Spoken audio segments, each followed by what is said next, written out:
Pokemon Generation 2, a set of games which once was universally considered pretty gas, has now been subject to endless arguments and assessments recently, be it level scaling, lack of available Pokemon, or whichever gym leader you'd rather mug violently come the middle of the game and where that takes you. But instead of spending my days fruitlessly moaning and complaining over the mechanics of a 20-plus-year-old game, you're damn right.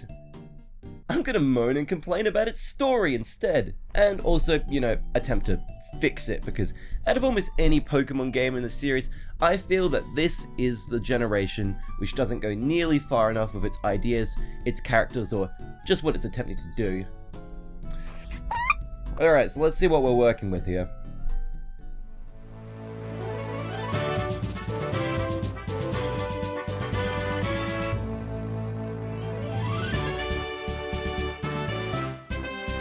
Yo, what's up? Quick disclaimer, just letting you know this video is for people that have actually played this game and know what's going on in this story. If you click this video and don't know what's going on in this story, alright, cool. Anyway, here's a quick plot recap. Right now. Welcome to the world of Pokemon, specifically the Johto region. All you really need to know is it's next to Kanto, and it's also 2 years after a 10-year-old vibe checked the Italian mafia so profoundly that they just fucking gave up. By the way, you're a 10-year-old, but who cares? Because this is Silver. He steals a Pokemon, and he hates fucking everything. He hates you, he hates his own Pokemon, he hates the current state of the economy, but especially, he hates Team Rocket. Anywho, on your quest to earn 8 gym badges, you run into the new version of Team Rocket. They're participating in such jovial activities as severing the limbs of living creatures for profit, and chilling in a clubhouse at the bottom of this store. Doesn't really mean much since you're busy battling gyms and periodically hyperextending the knees of Silver's team of B-sides. After a couple of distractions, Team Rocket kidnaps a radio presenter. They steal the building, and they use it to broadcast a message to the world. Hey boss, Giovanni, please come back. After that nonsense, you then kick Silver's ass again, steamroll a couple of cosplayers until it's time to venture up Mount Silver and bully the kid from the last game. Story's done.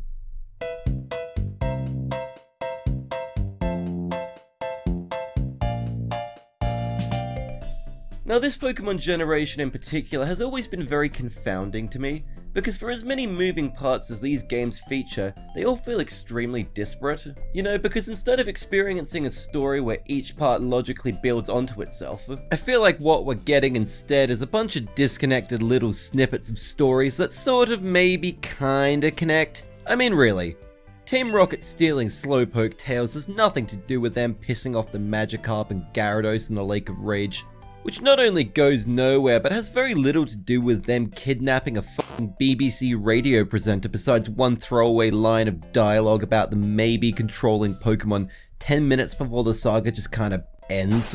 And it ends without any of their goals even being remotely accomplished.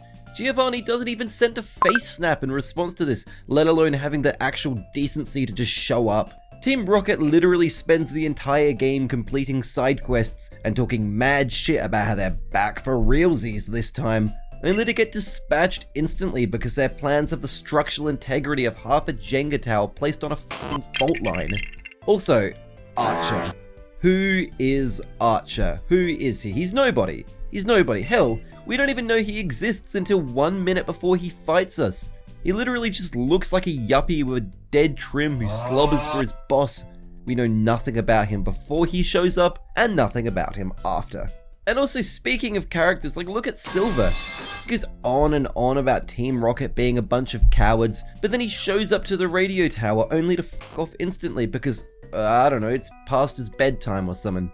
I mean, I suppose he learns to love his Pokemon from Lance and all that jazz, but the appeal of this character is in his origins, which are only touched on in supplementary non-canon media or a special event distributed over a decade after his introduction as a character. Ultimately, what we're left with here is a story filled with characters that really feel like they should have more to them, and a number of plot points that really could use some overall glue.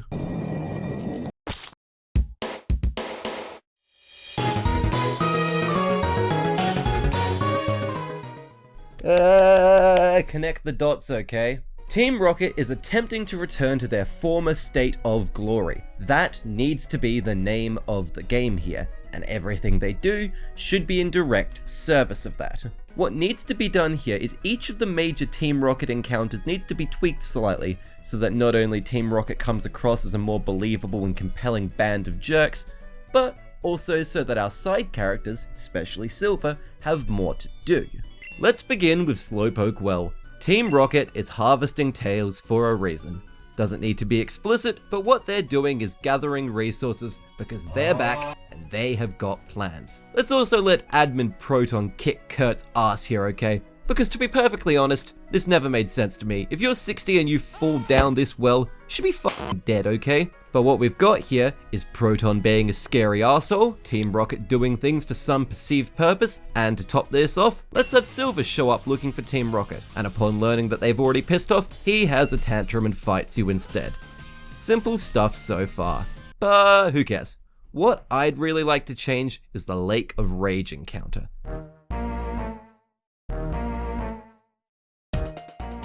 Okay, this starts like normal. Lake of Rage, Red Gyarados freaking out, whatever.